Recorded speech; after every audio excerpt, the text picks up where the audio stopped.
Bonsoir et bienvenue à ce programme de CTMI.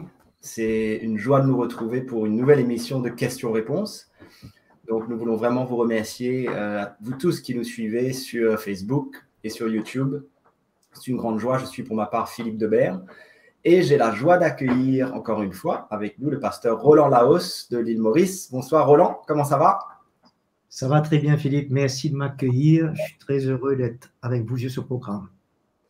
C'est une joie et on a encore avec nous le pasteur Jean-Louis Gaillard en direct de la région parisienne en France. Bonsoir Jean-Louis. Oui, bonjour Philippe, bonjour à tous les auditeurs et les spectateurs. Donc c'est une joie d'être encore avec vous aujourd'hui. Exactement. Donc on a reçu énormément de questions, donc c'est une bonne chose puisqu'on est là pour ça justement, pour répondre à toutes les questions que ceux qui nous suivent se posent sur la vie chrétienne, le ministère et divers sujets. Donc, on va rentrer dans le vif du sujet. Jean-Louis, avec une première question qu'un internaute nous a posée. Un chrétien peut-il jouer au jeu d'argent, c'est-à-dire la loterie, le casino, etc.? Alors, bon, la Bible ne le mentionne pas et ça n'existait sûrement pas à l'époque, mais c'est des problèmes qui peuvent devenir très graves parce qu'on peut être addict à ces jeux d'argent et de trouver de l'argent facile. Mais je trouve que dans l'argent facile, il n'y a pas de vertu, c'est-à-dire que c'est souvent rarement des bénédictions, parce que j'ai vu des gens gagner des millions et des centaines de millions, et de vouloir les placer, de se faire avoir par des gens et finir clochard sans un sou. Ils n'en ont pas profité. C'est les gens autour d'eux qui ont plutôt exploité cette personne. Et je crois que la parole de Dieu, elle est très sage. Elle nous parle dans l'évangile de Luc, où le Seigneur nous dit « Ne nous livrez pas l'amour de l'argent, contentez de ce que vous avez. » Car Jésus lui-même a dit « Je ne te délaisserai pas, je ne t'abandonnerai point. » Donc pour nous les chrétiens, on n'a pas besoin de courir après de l'argent facile, chercher absolument l'argent. La joie, la vie, c'est dans notre relation avec le Seigneur, c'est dans notre communion avec lui, c'est la joie, la paix par le Saint-Esprit. C'est pas dans les choses matérielles. Alors moi je conseillerais vraiment à ceux qui jouent d'arrêter parce que c'est pas le plan du Seigneur et ça ne leur apportera pas grand-chose, sinon peut-être même des dettes, mais de vivre de cette joie du Seigneur et nous contenter de ce qu'il nous donne, même si c'est petit. Mais le Seigneur ne donne jamais en trop parce qu'on s'éloignerait de lui. On s'attacherait à la bénédiction au lieu de s'attacher à celui qui est la source de la bénédiction, le Seigneur. Et quand on s'attache à cette source de la bénédiction, on est béni, on est joyeux, on est heureux. On n'a pas besoin de toutes ces choses que le monde nous propose. On a besoin d'une relation vraie et profonde avec le Seigneur. Exactement, Jean-Louis. Si je peux rebondir là-dessus également, Philippe, je crois que c'est important que le chrétien puisse également avoir cette attitude de vouloir faire confiance au Seigneur et ne pas se reposer sur les moyens humains, mais la parole nous parle que la foi est le moyen auquel nous avons été sauvés, et Dieu nous a donné ce moyen pour vivre notre vie chrétienne également, et afin qu'on puisse se reposer sur lui. Exactement. Et puis parfois, certains utilisent un petit peu ce moyen en se disant, Seigneur, si je gagne, je te donnerai une portion, je te donnerai tout, je te donnerai la moitié, mais je crois, comme vous avez dit, c'est tellement plus important de vraiment mettre notre confiance dans le Seigneur, qui est celui qui pourvoit à nos besoins, et de s'éloigner de ces jeux. Jean-Louis, toujours une question un petit peu dans le même esprit. Un chrétien peut-il porter des bijoux et des perles précieuses? Alors, bon, des pierres précieuses, je ne sais pas, mais des bijoux, oui, on peut avoir une bague, on peut avoir une montre, on peut avoir un téléphone portable qui aujourd'hui est quand même un objet précieux vu le prix que ça vient. Mais bon, tout ce qu'on doit avoir, on doit le faire dans l'équilibre et quelque chose auquel on n'est pas attaché. Ce qui est grave avec ces pierres précieuses, ces bijoux, c'est quand on veut se montrer. Et aujourd'hui, on est dans une civilisation où les gens veulent se montrer riches plus que riches pour faire envie aux autres. Mais nous, on ne veut pas vivre dans ce piège-là. On veut vivre dans la réalité de cette relation avec le Seigneur qui est notre vraie richesse. Et l'apôtre Paul disait déjà aux femmes qu'elles aient une tenue décente, C'est surtout ça qui est important aujourd'hui, parce qu'on voit des gens habillés d'une certaine façon qui n'est pas du tout décente et n'ont peut-être pas de bijoux parce que le pasteur l'a interdit. Mais c'est pas vrai, c'est pas juste. Hein, ce qui doit avoir une tenue sobre, on doit avoir une tenue non pas pour jouer les vedettes, mais simplement des enfants du Seigneur, et d'encourager les frères et sœurs à avoir une vie qui glorifie le Seigneur, et que nos habits transmettent aussi qu'on a ce désir de glorifier le Seigneur et de ne pas provoquer les autres avec notre habillement chatoyant ou nos décolletés ou des choses qui n'ont rien à voir et qui sont que de la chair. Voilà. Exactement. Et puis on ne court pas la même course, donc je crois que on n'est pas là pour essayer de montrer aux autres que nous aussi on a les moyens de se payer des bijoux, même si on a les moyens, mais justement d'être modeste dans ce qu'on porte. Mais je crois qu'il n'y a pas de mal à avoir des bijoux, simplement comme tu dis, avec modestie, et il faut voir l'intention qui est derrière. N'est-ce pas? Oui, tout à fait. Et quant aux habits, je dis toujours, la mode, c'est la seule chose qui se démode. Donc, il ne faut pas courir après la mode.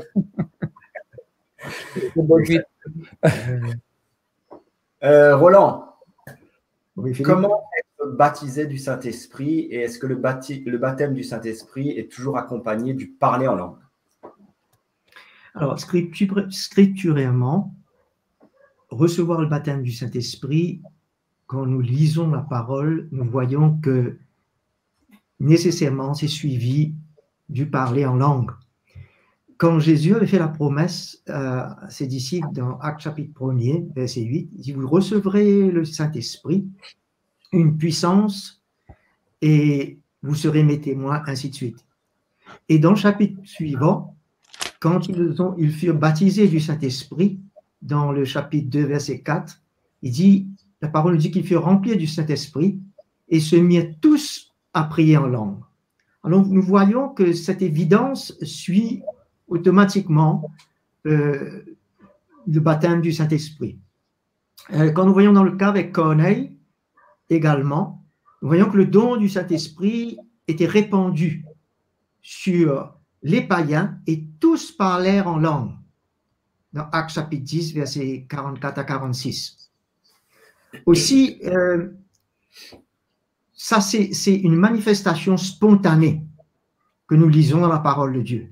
Mais il y a aussi l'imposition des mains, quand on prie pour ceux qui veulent être baptisés en Saint-Esprit, comme par exemple dans Actes chapitre 8, verset 17 et 9, verset 17, Pierre et Jean leur imposèrent les mains et ils furent remplis du Saint-Esprit. Avec Paul, quand il était à Éphèse, dans le Actes chapitre 19, verset 16, Paul priait pour eux et leur imposait les mains et ils furent remplis de l'Esprit avec l'évidence de parler en nouvelle langue. Alors nous voyons que c'est intimement, c'est une confirmation, quoi, si on peut dire, de recevoir le baptême du Saint-Esprit, mais il y eut des cas où, quand ils reçurent le baptême du Saint-Esprit, ils ont même prophétisé. Ok. Alors, mais normalement, c'est là l'évidence du baptême du Saint-Esprit. Merci Roland. Et d'ailleurs, certains, on a eu des discussions parfois avec certains qui pensent que le baptême du Saint-Esprit est réservé uniquement à certains, c'est-à-dire que pas tous les chrétiens sont appelés à recevoir le baptême du Saint-Esprit. Mais je crois que c'est clair dans la parole de Dieu qu'au contraire, c'est un don que le Seigneur veut donner à tous ceux qui sont nés de nouveau. Il veut les baptiser du Saint-Esprit. À tous ceux qui croient. À tous ceux qui croient. Tellement nécessaire dans la vie d'un chrétien. Parce que comme la parole nous dit, quand on est baptisé dans le Saint-Esprit, qu'on parle en langue, on s'édifie soi-même. Et c'est tellement important dans notre marche de tous les jours de pouvoir s'édifier justement en parlant en langue au Seigneur. Jean-Louis, on revient vers toi pour une question. L'internaute nous demande pour certains péchés, faut-il les confesser aux autres pour en être libéré? Alors, je crois que le rôle de l'ennemi, c'est toujours de nous accuser en nous disant « mais tu n'es peut-être pas libéré de tes péchés que tu as commis dans le passé ». Mais pourtant, quand on devient une nouvelle créature, le Seigneur nous a libérés totalement. On est une nouvelle créature. Les choses anciennes sont passées, toutes choses sont devenues nouvelles. nous dit la parole de Dieu. Mais on voit certaines personnes, soit des hommes, soit des femmes, qui ont sur eux un gros fardeau. Parce que, par exemple, ils ont commis, alors qu'ils n'étaient pas chrétiens, des avortements, ou ils ont eu des relations malsaines, ou des choses, et l'ennemi les attaque toujours là-dessus. Et pour moi, c'est intéressant d'encourager ces personnes-là à venir voir leurs pasteurs, leurs anciens, et à partager leur cœur, parce que c'est sûr, le Seigneur a pardonné, mais l'ennemi vient toujours attaquer. Et je crois que c'est bien si un frère, une sœur a le cœur vraiment chargé et se sent toujours sous l'emprise de la condamnation, de venir confesser ces choses devant le pasteur ou devant l'ancien ou d'une grande sœur ou des personnes de confiance, et pas devant tout le monde, mais des personnes de confiance, et de le dire, et puis on va prier pour lui, et maintenant il y aura témoin. Il y a témoin sur la terre et témoin aussi dans le ciel, que cette personne a confessé, et que si on confesse nos péchés, il est fidèle et juste pour nous les pardonner. Donc ça peut concerner des péchés importants ou des péchés qui sont en général contre la chair, des péchés qui sont comme des avortements, comme des relations extra-conjugales ou autres, parce que le Seigneur nous appelle à être libres et qu'on n'ait plus de condamnation en nous. Et puis la parole de Dieu nous est dit, lorsque nous sommes malades, si quelqu'un parmi vous est-il malade, qu'il chante des cantiques, mais si quelqu'un est-il malade, on appelle les anciens de l'Église, les anciens prient pour lui en loignant d'huile au nom du Seigneur. La prière de la foi sauvera le malade et le Seigneur le relèvera. Il nous a dit, s'il a commis des péchés, ils lui seront pardonnés. Et après, il nous a dit, confessez donc vos péchés les uns et aux autres et priez les uns pour les autres afin que vous soyez guéris. Et il y a des péchés qui sont dans notre vie comme des freins qui nous empêchent, qui empêchent cette guérison. Et je me souviens, pour moi, j'avais fait une expérience malheureuse, j'étais passé dans des choses pas glorieuses, et j'avais mal au dos, j'étais malade. Et un des anciens qui était venu pour faire l'onction d'huile, il me lit ce passage et dit « Confessez vos péchés les uns aux autres ». Et j'ai senti que pour moi, il fallait que je confesse ce péché que j'avais commis et dont j'avais demandé pardon au Seigneur, mais j'avais quand même ce doute. Et j'ai demandé pardon au Seigneur et les frères ont prié pour moi. J'ai été guéri, j'ai été pardonné et vraiment j'ai senti la grâce du Seigneur. Parce que le Seigneur nous dit la prière fervente du juste a une grande efficacité, a une grande efficace. On a besoin de prières d'hommes qui se tiennent pour le Seigneur et qui vont prier pour nous libérer. Bien sûr, Jésus a tout accompli à la croix, ça ne remet pas en doute notre conversion, notre nouvelle naissance, mais simplement pour confirmer des choses qui auraient pu nous arriver ou des choses dont l'ennemi se sert pour nous rappeler que nous avons commis vraiment des choses terribles, mais que le Seigneur nous a pardonné, heureusement. Amen. C'est très clair, Jean-Louis.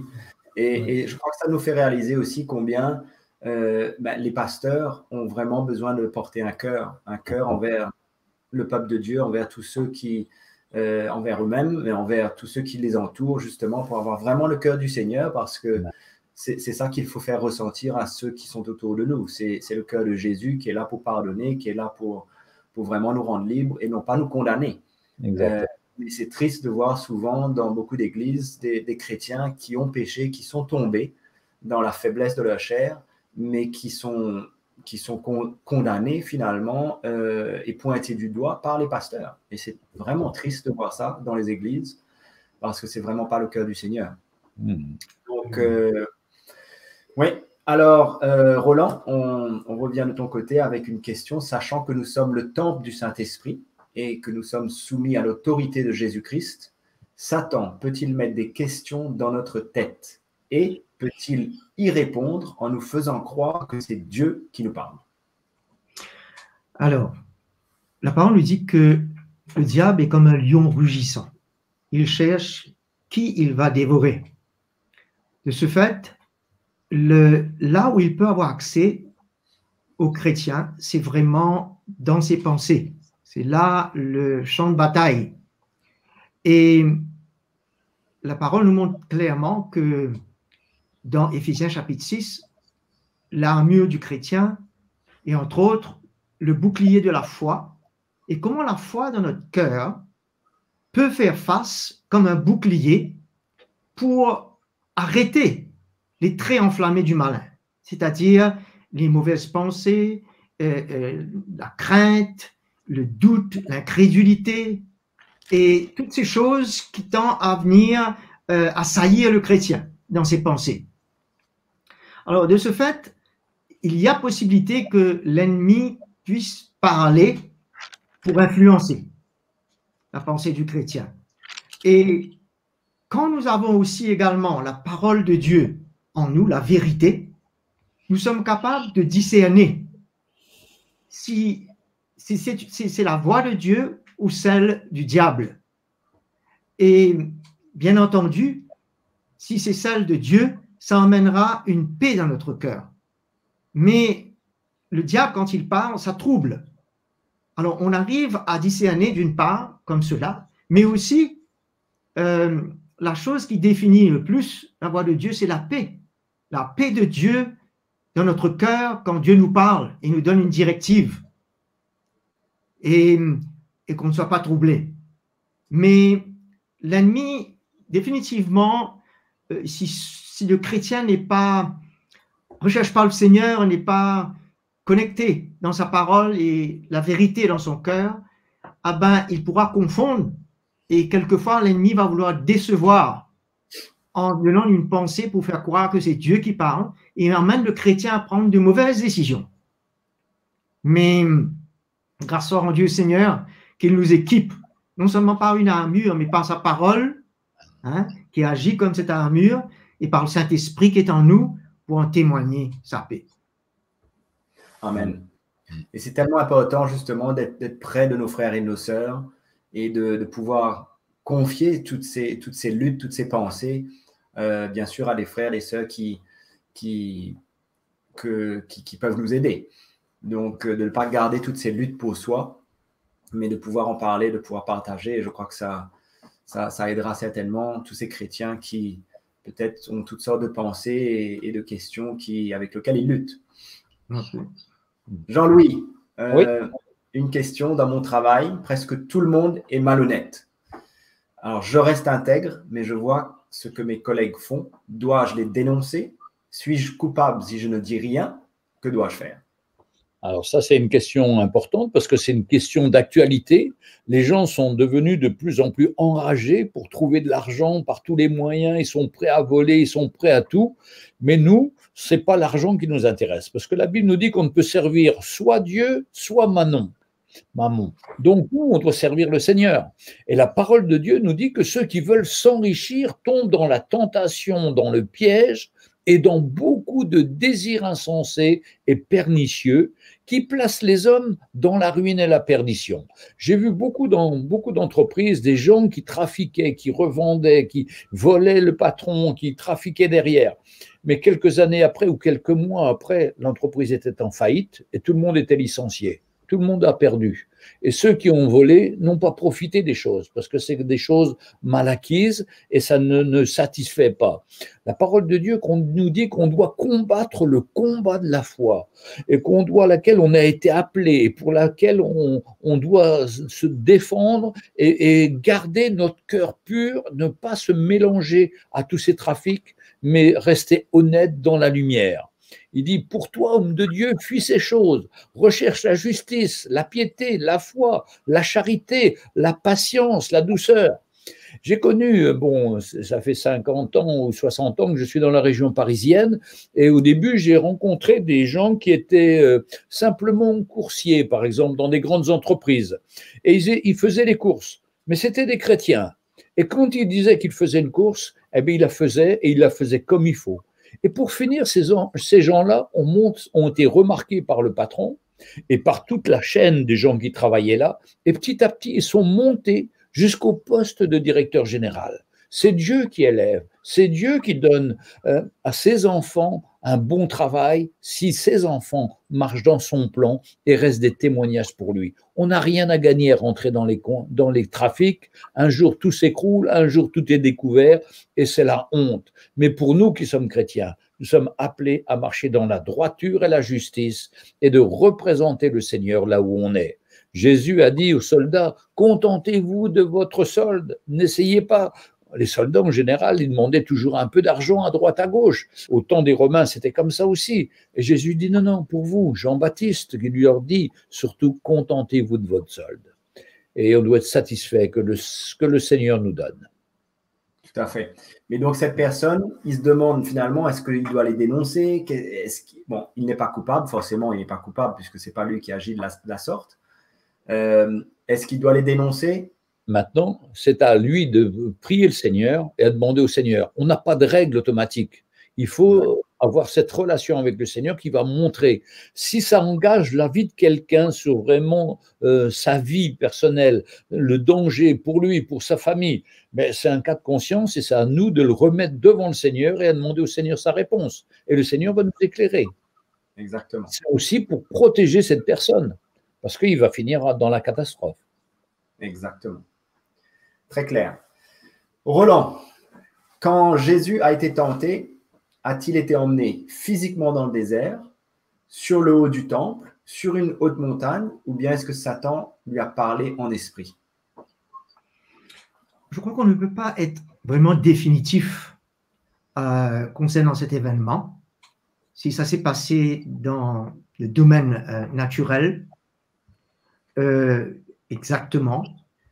Mais dans Actes chapitre 8, versets 39 et 40, si on peut voir un événement surnaturel, quand Philippe a rencontré l'eunuque, et quand il aurait terminé avec l'eunuque, après son partage, la parole nous dit que l'eunuque a vu qu'il a disparu devant lui, et qu'il s'est retrouvé dans une autre ville.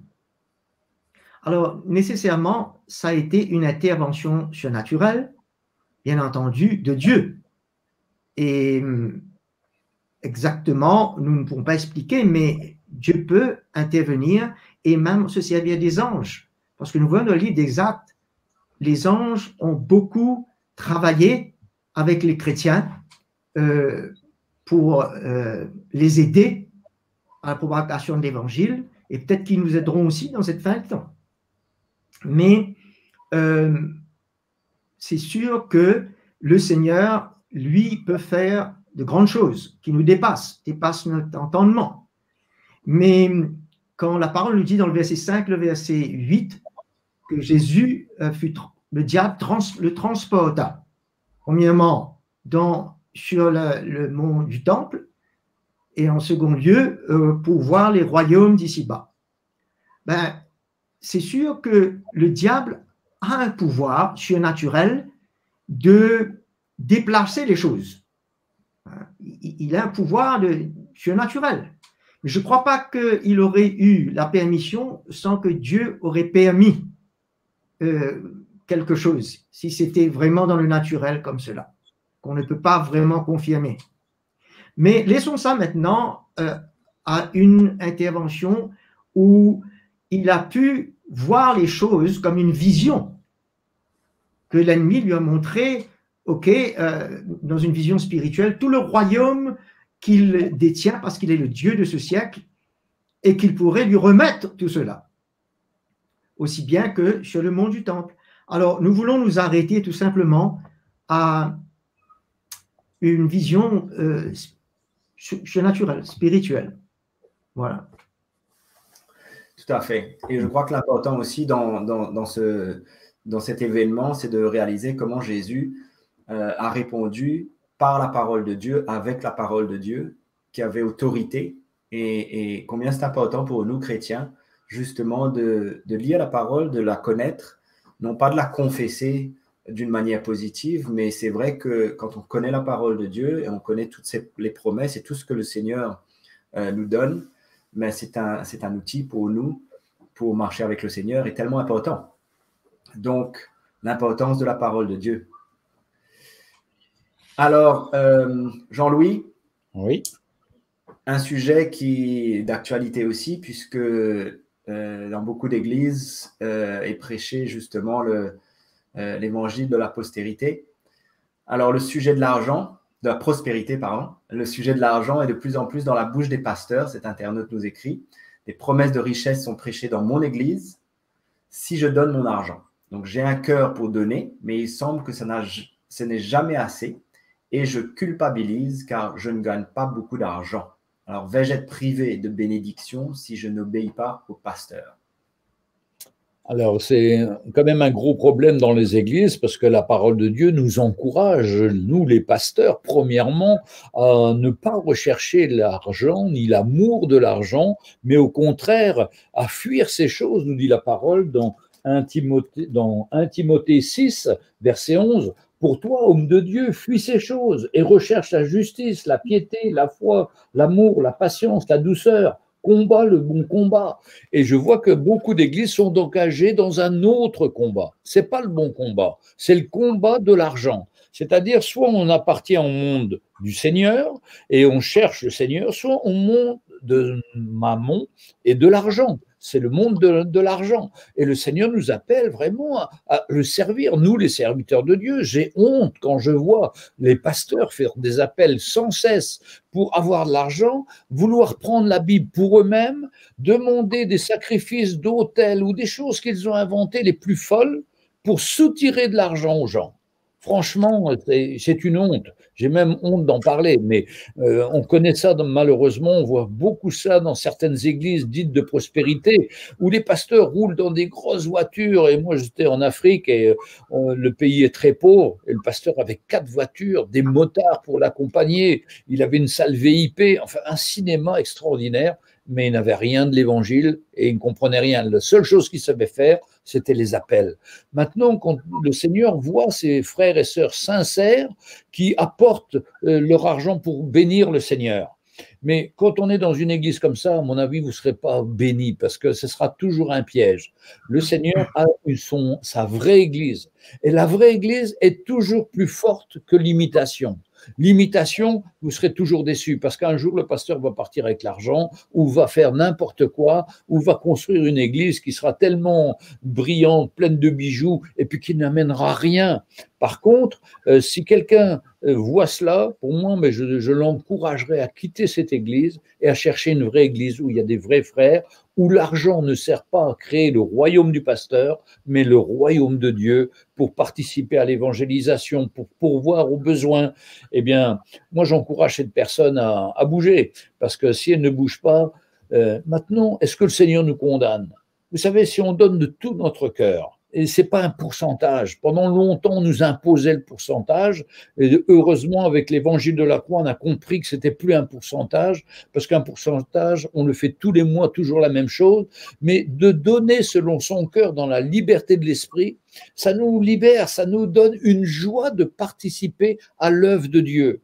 Et on s'aperçoit au bout de quelques semaines ou quelques mois qu'on donne au-delà de ce pourcentage, mais avec joie, et on voit l'Église être construite. On participe réellement à la construction de l'Église parce qu'on voit que notre argent est bien utilisé. Pas pour acheter la nouvelle voiture du pasteur, mais pour agrandir l'Église, pour acheter des chaises, pour acheter tout ce qui est nécessaire. Et moi, je suis fier que dans nos églises, nous, les pasteurs en France, nous sommes bénévoles. Comme ça, au moins, on est tranquille. Nous, on sert le Seigneur par notre cœur et avec notre cœur, sans motif derrière de salaire ou autre. Voilà. Exactement. Aussi, si je puisse ajouter que pour rappeler à tous les chrétiens que nous sommes dans la nouvelle alliance, une alliance qui emmène à la liberté et qui nous enlève de l'esclavage, non seulement du péché et du diable, mais aussi du contrôle de l'homme. Et que le chrétien réalise que non seulement qu'il peut sortir de dessous du contrôle du péché et du diable, mais de l'homme également. Et comme Jean-Louis a très bien dit, si il se retrouve sous une autorité de la sorte, qui emmène ce genre d'esclavage, qu'il s'en dégage au plus vite et qu'il puisse vivre de cœur et dans la directive du Saint-Esprit. Exactement. Et cette personne qui nous a écrit, certainement qu'en aucune façon, il doit se sentir culpabilisé de quoi que ce soit, parce que la parole de Dieu est claire et la nouvelle alliance, le Nouveau Testament est clair. Dans 2 Corinthiens, chapitre 9, on connaît bien ces versets. Au verset 7, il dit que chacun donne comme il l'a résolu en son cœur, sans tristesse ni contrainte. Donc, pas de contrainte.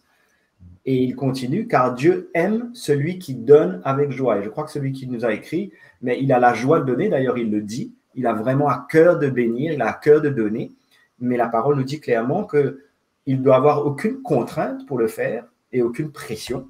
Et il continue, Dieu, et dans le verset 8, et Dieu peut vous combler de toutes ses grâces, afin que possédant toujours en toutes choses de quoi satisfaire à tous vos besoins, vous ayez encore en abondance pour toute bonne œuvre. Ça veut dire pour bénir les autres, pour bénir ceux qui sont dans le besoin, sans aucune contrainte et sans aucune obligation. Et c'est tellement une grâce de servir Jésus dans l'esprit de la nouvelle alliance. Et non plus sous une loi et les principes qui étaient ces principes qui régissaient finalement le peuple d'Israël, puisque cette loi, avec toutes ces ordonnances, c'était pour le peuple d'Israël et pas pour nous.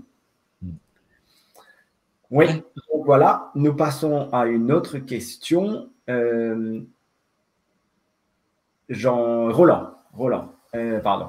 Pourriez-vous m'expliquer ce verset de Jean, chapitre 16, verset 8, qui nous dit « Le Saint-Esprit convaincra le monde en ce qui concerne le péché, la justice et le jugement. » Alors, que sont ces trois choses exactement? Le péché, la parole nous dit, s'il ne croit pas en Jésus, le Fils de Dieu. C'est le plus grand péché qu'un homme peut commettre. Et le Saint-Esprit va convaincre le monde, l'homme, de ce péché. Et concernant la justice a été faite à la croix.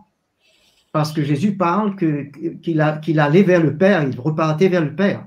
En d'autres mots, qu'il avait tout accompli pour que justice soit faite à la croix, pour sauver l'homme. Alors l'Esprit de Dieu va convaincre que cette justice a été faite et qu'aujourd'hui, quiconque qui accepte Jésus peut être justifié devant Dieu. Et le jugement, c'est qu'il n'aura aucune raison s'il refuse Jésus-Christ comme sauveur et refuse cette justice, de se retrouver sous le jugement. Comme le diable lui-même a refusé et a opposé Dieu et son plan, il est jugé, comme la parole nous dit, déjà, et tous ceux qui sont sous son contrôle seront jugés comme lui. Amen. Donc, j'en profite pour accueillir tous ceux qui nous ont rejoints en cours d'émission. Je suis Philippe Debert et nous avons avec nous pour ce question-réponse le pasteur Roland Laos de l'île Maurice et le pasteur Jean-Louis Gaillard de France. Et je vous rappelle que vous pouvez visiter notre site web que vous voyez à l'écran, www.ctmi.org, où vous trouverez beaucoup de contenu très édifiant avec des études bibliques, des prédications et autres matériels qui vous encouragera certainement dans votre marche chrétienne. Donc, restez connectés et abonnez-vous à nos différentes chaînes YouTube et bien sûr sur Facebook. Alors, nous allons du côté de la France avec Jean-Louis. Est-ce biblique de donner un nom ou d'accrocher un logo sur une assemblée du corps de Christ, sur une église? Oui, bien sûr que c'est biblique parce que nous ne sommes pas une association secrète, nous sommes des associations officielles, reconnues par l'État. Nous avons déposé nos statuts, nous faisons notre assemblée générale suivant les règles de chacun des pays et on ne veut surtout pas être caché, mais au contraire indiquer aux personnes qui se promènent dans une ville que là, il y a des chrétiens. Et quand je voyage, c'est toujours là où je cherche mes frères pour trouver des frères là où je voyage. Et on n'est pas des sociétés secrètes qui sont cachées, qui font les choses. On fait les choses à la lumière du Seigneur. Donc, maintenant, quant au nom et au logo, nous nous appelons Église évangélique missionnaire de la ville de Nanterre. Alors, ça fait un peu long à dire à tout le monde. Donc, on a pris un petit logo. EEMN, ça veut dire la même chose, Église évangélique missionnaire de Nanterre. Voilà, c'est tout simple. Mais il n'y a pas trop de questions à se poser sur ces choses-là. Donc, on est dans la lumière, on veut que les gens sachent que là, il y a une église, là, il y a des enfants de Dieu qui se réunissent et qui sont les bienvenus. Exactement. Et puis, je crois que la dénomination, ce n'est pas le plus important. Je crois que c'est surtout que la vérité soit prêchée et que justement les chrétiens puissent représenter le Seigneur par leur vie. Amen. Et que la vérité de la parole de Dieu est prêchée là où nous sommes. Ouais. Tout à fait. Roland, une question pour toi. est-ce biblique d'avoir une école de disciples qui forme au ministère d'autorité de prophète? Moi, je dirais que nous n'allons pas simplement parler de prophètes, nous parlerons tous les ministères qui sont mentionnés dans Éphésiens, chapitre 4. Ils sont tous avant tout des anciens dans une église locale où ils sont reconnus, ils fonctionnent, ils sont en relation, et de là, ils vont progresser et avancer vers un de ces 5 ministères, si bien entendu les seigneurs les appellent. Ok, mais c'est pas biblique de dire d'une école peut être produit ou sortir des 5 ministères, malgré que à l'école biblique, on peut être béni et être édifié, mais ce n'est pas là pour produire les ministères dans l'esprit. Cela se fait dans la relation dans l'église locale, en relation avec les serviteurs de Dieu et fonctionnant ensemble, étant reconnus. Ouais. Et je crois c'est tellement important aujourd'hui, puisque c'est vrai que beaucoup s'approprient des titres et des positions. Mais je crois que c'est tellement important de voir déjà dans la parole de Dieu comment ces ministères se sont élevés au milieu des anciens. Et au milieu des anciens, certains ministères se sont élevés. C'est ça qu'aujourd'hui, on doit retrouver aujourd'hui finalement au milieu de l'Église. Non seulement que les 5 ministères sont importants pour l'Église, mais c'est au milieu des anciens et du corps des anciens que s'élèvent les 5 ministères, pas du jour au lendemain. Et je ne crois pas que c'est quelqu'un qui s'approprie un titre, mais je crois que les anciens et l'Église reconnaissent les onctions de certains des anciens qui vont être ensuite confirmés dans un des 5 ministères. N'est-ce pas? Oui, tout à fait. Ouais.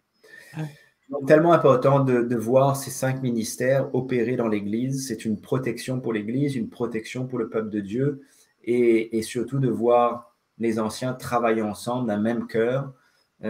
C'est la sécurité pour l'Église, pour garantir et protéger finalement la saine doctrine de Christ. Effectivement, parce que ce n'est pas le titre uniquement qui compte, ce n'est pas l'onction qu'il y a dans la vie, il y a aussi la vie de la personne. Et dans une église locale, on connaît ceux qui sont appelés, ceux qui servent le Seigneur, et on voit dans quelles conditions ils servent le Seigneur. On voit leur vie de famille, on voit qu'ils ont le culte à la maison, on voit qu'ils sont intéressés par l'œuvre du Seigneur. Tandis qu'on a connu des gens qui allaient dans les écoles se former et qui sortaient avec un diplôme, mais qui avaient des vies en bâton de chaise, qui étaient dans l'adultère, et ça a amené que la catastrophe. Ils avaient le diplôme ou ils avaient le titre, mais ça n'a pas changé les vies de personne, et au contraire, leur vie a été une catastrophe. Et justement, c'est l'important que ça sorte des églises locales, où déjà les personnes se convertissent, se donnent au Seigneur, où ça rajoute à l'église, mais on les voit à l'œuvre, on connaît leur vie, on connaît leur famille. Et là, on voit tout à fait comment ils servent le Seigneur, d'abord à la maison et ensuite dans l'église. Et là, on est sûr d'avoir des gens qui se tiennent pour le Seigneur dans les 2 aspects de leur vie. Exactement, tellement important finalement de voir la vie des anciens. Et je me souviens que quand je suis venu à Maurice, j'ai habité pas mal de temps chez les anciens et j'ai vu leur vie, et ils étaient pour moi un vrai témoignage et des exemples et des modèles. J'ai vu leur vie, j'ai vu leurs relations au sein de leur famille, avec leurs enfants, leur épouse, et leur désir de servir le Seigneur, de servir le peuple de Dieu. Et je crois que c'est comme ça que finalement les serviteurs de Dieu doivent être des vrais exemples et des vrais modèles. Et que le peuple de Dieu puisse justement les connaître vraiment. Donc, oui, tellement important. Alors, nous continuons. Jean-Louis, justement, est-ce biblique que le pasteur choisisse l'équipe avec qui il travaille, il les établisse comme lui il veut et exclut qui il veut? Alors, bien sûr que non, parce qu'un pasteur, c'est déjà un ancien, il doit faire partie d'un conseil des anciens, chacun a la même capacité de parler, d'exprimer leurs désirs, leurs souhaits, mais de jamais faire la volonté d'un homme, qui soit le pasteur ou qui soit le président, ou qu'il soit… tout ça, ça ne devrait pas exister. On doit avoir un cœur pour le Seigneur, nous unir ensemble, travailler dans l'unité, et le Seigneur nous envoie les personnes, parce que ces dons que Dieu fait à l'Église, ce sont des dons, ce ne sont pas des hommes, ce sont des hommes qui reçoivent une onction spécifique. C'est pas l'homme qui est important, parce que si on regarde à l'homme, on va trouver nos amis, on va trouver les gens qui nous ressemblent. Non, non, mais le plan du Seigneur, c'est pas ça. Le plan du Seigneur, il donne des onctions à des hommes qu'il met ensemble. Et là, nous devons apprendre à nous aimer, à nous pardonner, à grandir ensemble, à nous opposer de temps en temps, mais pour pas une opposition charnelle, mais on a un avis différent, ben on en réfère à l'ensemble des anciens, et puis on trouve toujours le chemin. Et ça se fait dans la paix, dans la joie. Quand le pasteur choisit et décide, ben on est sûr qu'on va à la catastrophe. Parce que je vois dans ce qui s'est passé, mes expériences, c'est que j'ai toujours vu des pasteurs qui mettaient soit leur fils comme pasteur successeur ou comme ou les membres de leur famille. Il n'y a rien de plus terrible, parce que là, dans les membres de la famille, c'est plus une église, c'est un club. Et nous, on ne fait pas des clubs, on fait l'église du Seigneur. Et le Seigneur, c'est lui qui est la tête, et chacun de ses membres, chacun de ses anciens doit trouver de la place, s'assembler ensemble, s'unir. Et j'ai vu que les anciens avec qui je travaille sont tellement différents les uns des autres. Mais ça m'a travaillé le cœur, parce qu'on a des réactions, des pensées différentes. Mais notre but, c'est pas d'avoir raison. Notre but, c'est que le Seigneur soit glorifié et que l'Église soit au bénéfice de chacun des anciens qui donne sa vie pour l'Église du Seigneur. C'est tout à fait différent. On ne veut pas faire les choses pour faire plaisir aux gens, on fait les choses parce que le Seigneur nous montre et nous donne à nous de mourir les premiers, de nous donner comme des exemples, comme des vies données où on renonce à notre volonté, à notre plan, et puis on cherche à faire le plan du Seigneur.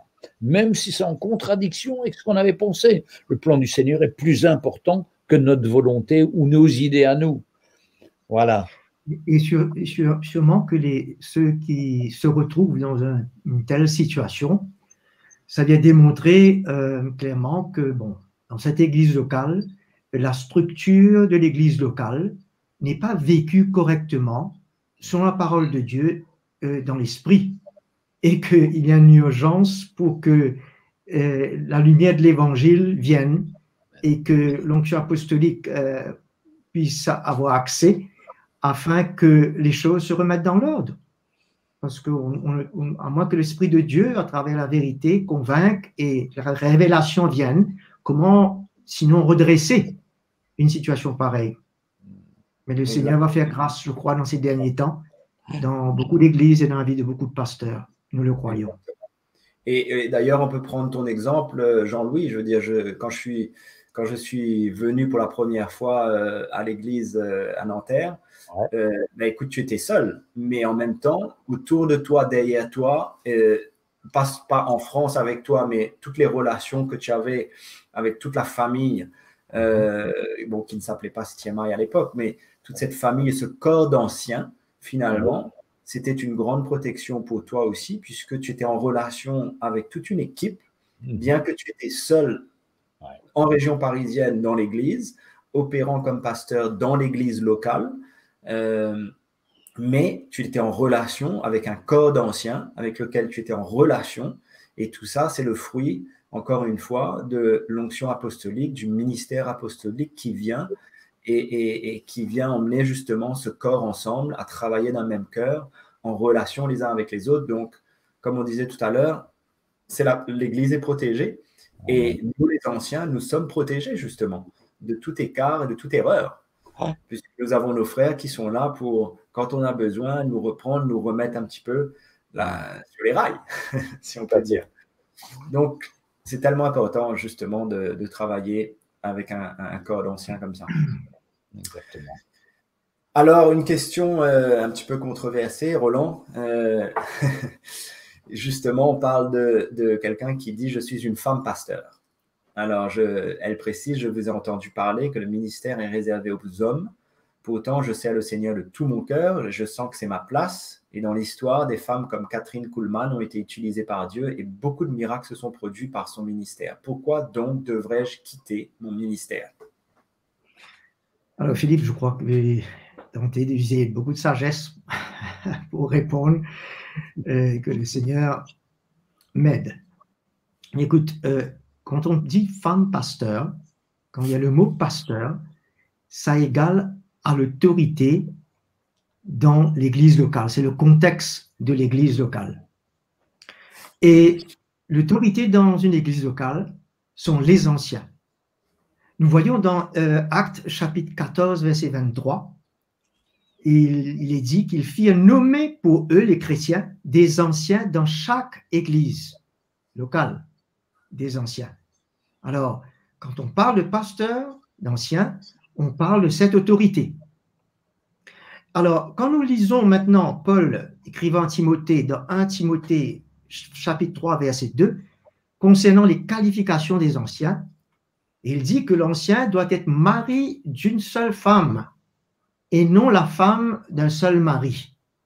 Alors, il est clair que Paul parlait aux hommes pour prendre cette place d'autorité au sein de l'église locale. Et il n'est pas fait mention dans le Nouveau Testament des femmes anciennes ou dans les 5 ministères. D'accord? Mais c'est clair qu'il y a une confusion dans le corps de Christ concernant les ministères et les dons spirituels.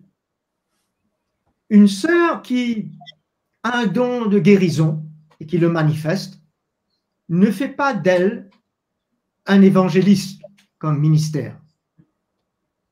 Aussi bien que si une sœur a un don de prophétie pour exhorter, édifier l'Église, ça ne fait pas d'elle un prophète ou une prophétesse dans l'Église.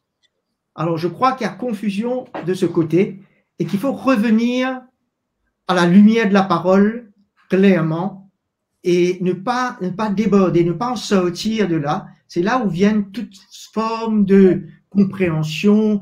La lumière doit venir clairement, hein, pour éclairer le corps de Christ qui aujourd'hui, ça paraît comme un aveuglement, quoi. Mais Dieu veut remettre de l'ordre dans son Église et rétablir l'autorité des hommes. C'est comme à la maison. Jésus prend l'exemple de la maison comme lui et l'Église pour comparer. Comme Christ a aimé l'Église, le mari doit aimer la femme, sa femme. Alors de ce fait, nous voyons que c'est clair que la femme ne prend pas l'autorité à la maison. Elle n'est pas dans une place d'autorité et elle ne devrait pas l'être dans le contexte de l'Église également. Tout à fait. Merci Roland, je crois que c'est très clair. Et on va rester sur justement ce sujet du mari et de l'épouse dans la maison avec Jean-Louis. Une question, un mari peut-il dire à sa femme d'être soumise? Certains hommes profitent de leur position et ne réalisent pas qu'ils le font de manière légaliste. Oui. Alors, ma réponse est, bien sûr que non, l'homme n'a pas besoin de se soucier de ça. S'il considère sa femme comme une aide que Dieu lui a donnée, il doit l'aimer, il doit prendre soin d'elle et la prendre au niveau où elle est. Ça ne sert à rien d'essayer d'élever notre épouse pour la mettre dans une position qui nous ferait plaisir à nous pour qu'elle brille dans l'Église. Si elle n'a pas cet appel-là, c'est pas la peine. Par contre, elle a un autre appel, elle a un cœur, elle manifeste, elle prie pour les gens, elle manifeste l'amour du Seigneur. Eh bien, il faut qu'on vienne au niveau de notre femme et au contraire, qu'on l'utilise là où elle est, parce qu'on ne peut pas forcer les gens à faire semblant ou à jouer dans un rôle. C'est pas parce que je suis pasteur que ma femme doit être une femme extraordinaire qui fait. Elle est extraordinaire dans son genre, mais elle n'est pas appelée à avoir un ministère public, à s'exprimer. C'est pas son domaine. eh bien, on l'accepte pleinement. Mais je veux dire que moi aussi, pendant longtemps, je voulais que ma femme soit comme une star, comme elle sache parler, qu'elle puisse reprendre. Mais ça ne marche pas, ça, pour elle. Mais merci Seigneur. Et je préfère, moi, l'aimer comme Christ l'a aimé, me donner pour elle, me mettre à son niveau, et le Seigneur l'utilise à sa façon, et il l'utilise vraiment. Et il y a des gens qui viennent, mais il y a un amour extraordinaire chez vous. Mais votre femme, elle aime les gens, c'est extraordinaire. Et dedans, je me sens un peu jaloux parce que je trouve qu'elle a encore plus d'amour que moi pour les gens. Et je suis vraiment honoré et fier de ma femme. Mais je ne veux pas mettre de pression sur elle. Et il faut enlever sa main. Exactement. Si je peux ajouter quelque chose, parce que la question nous demande également, est-ce qu'un mari peut-il dire à sa femme d'être soumise? Je ne crois pas que c'est quelque chose qu'on doit dire. C'est quelque chose qui se vit de cœur. Amen. Quand le mari de cœur prend sa croix, s'humilie et son cœur est brisé, il va aimer sa femme comme Jésus a aimé l'Église.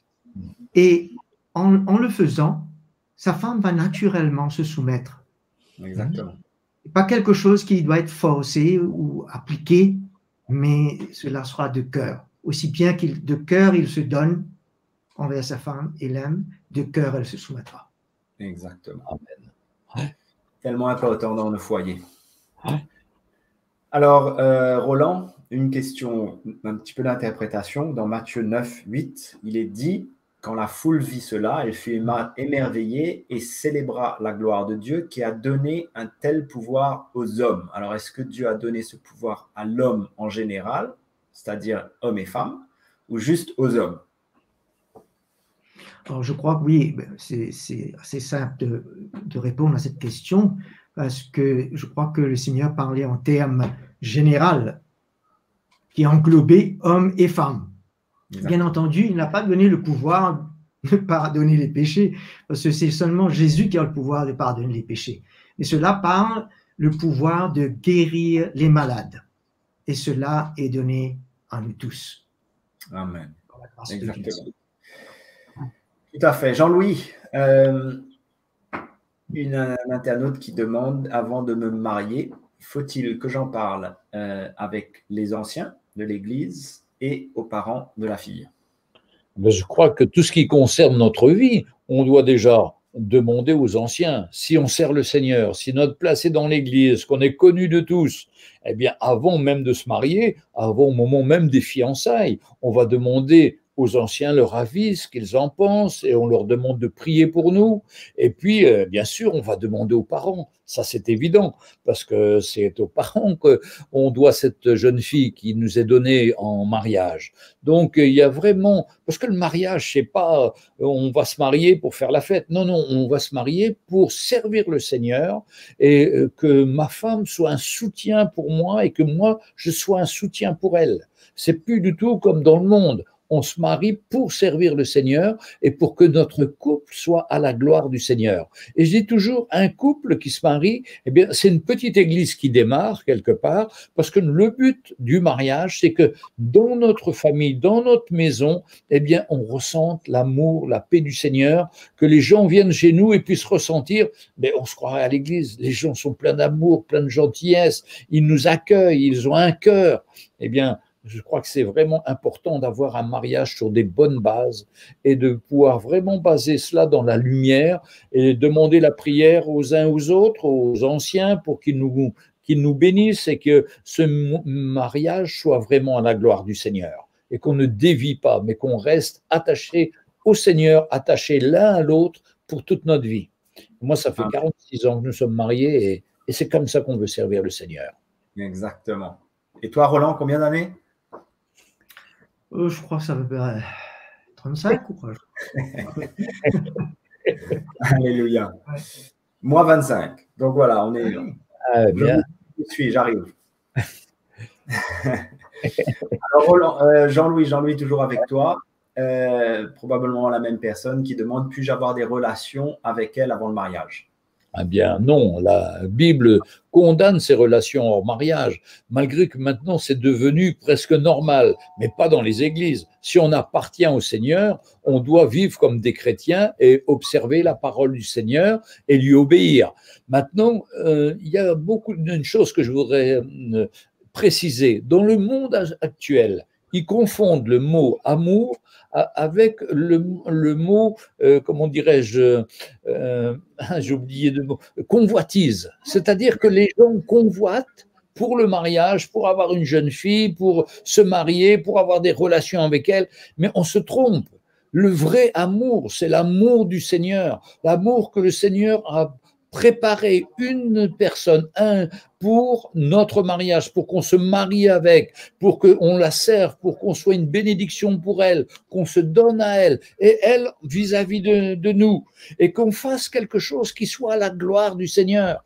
Et vous savez, quand on est marié dans le plan du Seigneur et que on attend le mariage pour avoir des relations sexuelles, eh bien le Seigneur bénit et on a une vie glorieuse, tandis qu'autrement les gens font des expériences à droite, à gauche, s'éloignent du Seigneur et se découragent. Non, c'est le mariage, c'est quelque chose de sérieux. Surtout pas de relations sexuelles avant le mariage. Soyons au contraire distants. Considérons notre fiancée comme une sœur. Respectons-la, honorons-la et nous manifestons la grâce du Seigneur.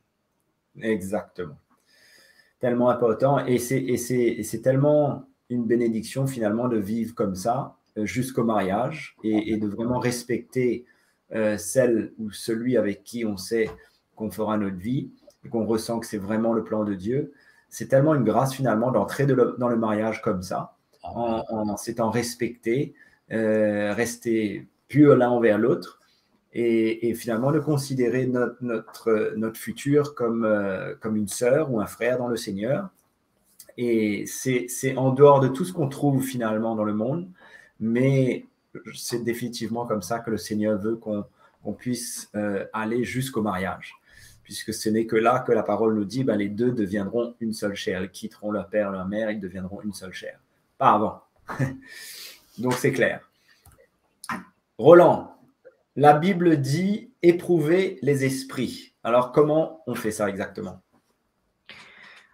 Plus que jamais, Philippe, je crois qu'il sera tellement important dans ces derniers temps de pouvoir éprouver les esprits, qui veut dire discerner, tester.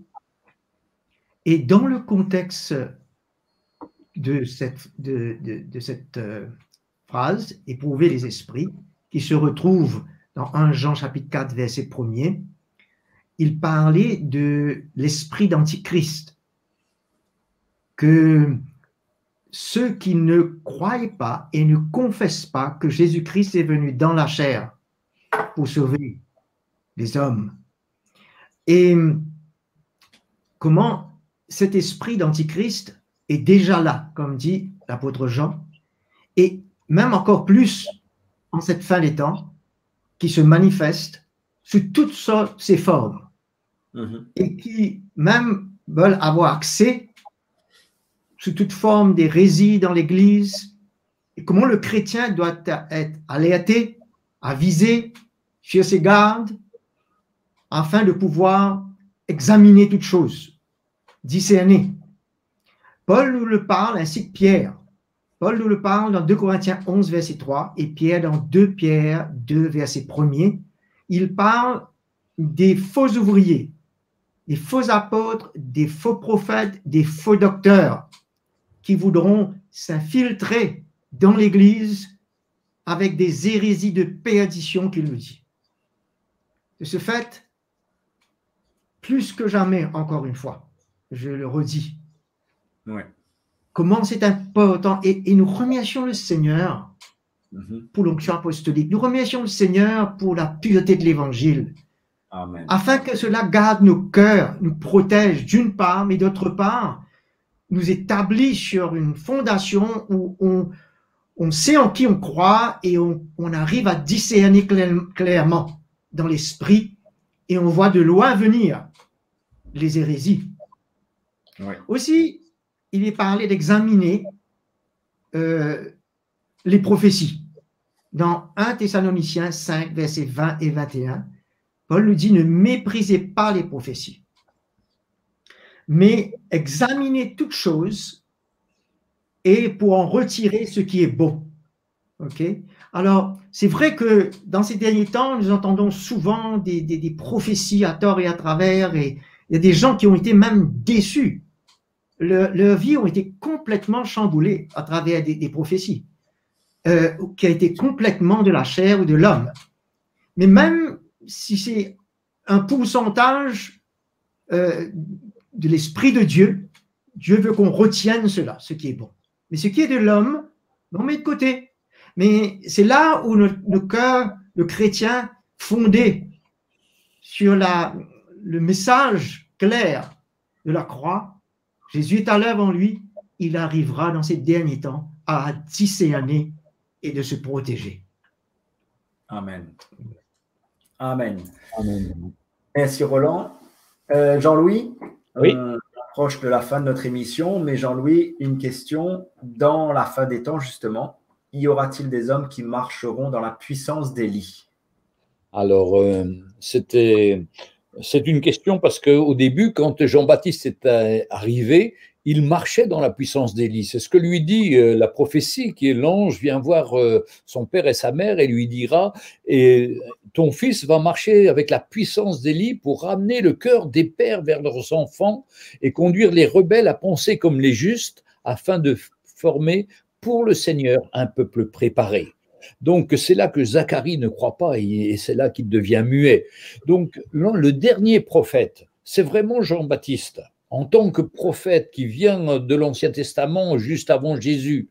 Mais aujourd'hui, il y a des gens qui se permettent de dire « Ah, mais il y a un prophète qui s'appelle Kakou, ou il y a un autre qui est venu et qui vient de la part de Jésus, qui nous dit « Jetez vos Bibles, on n'a plus besoin, écoutez-nous ». Ça, ce sont vraiment des faux prophètes et il n'y a pas dans la Bible d'hommes qui viendront pour apporter des choses comme cela. Donc, ça peut être aussi... Quand on va à Jérusalem, on est toujours frappé de voir qu'il y a des gens qui ont le syndrome de Jérusalem. C'est-à-dire, ils arrivent là, ce sont des gens tout à fait ordinaires, ils sont soit chrétiens, soit pas chrétiens du tout, et tout d'un coup, ils se mettent avec un drap blanc sur la tête et ils vont dans les rues pour annoncer qu'ils sont Jean-Baptiste, que Jésus revient, des trucs complètement farfelus. Ça s'appelle le syndrome, c'est un problème quand même psychique qui affecte les touristes qui vont à Jérusalem. Et là, ils ont préparé un hôpital spécial et ils les prennent et ils les mettent pendant 3 jours à dormir, leur font faire une cure de sommeil et les gens ressortent tout penauds. Mais qu'est-ce qui m'est arrivé? Ils ne savent plus. C'est un problème psychologique. Donc, il faut se méfier de toutes ces manifestations de ces hommes qui disent avoir une révélation supérieure à la parole de Dieu et ça n'existe pas, ça ne devrait pas exister. On a cette parole qui est vraie et on doit ne rien rajouter à cette parole et croire tout ce qu'elle dit. Mais je ne vois pas du tout que des hommes vont venir et marcheront sur la puissance d'Élie, ni dans l'Apocalypse, ni dans la fin des temps. Voilà ma réponse. Merci Roland.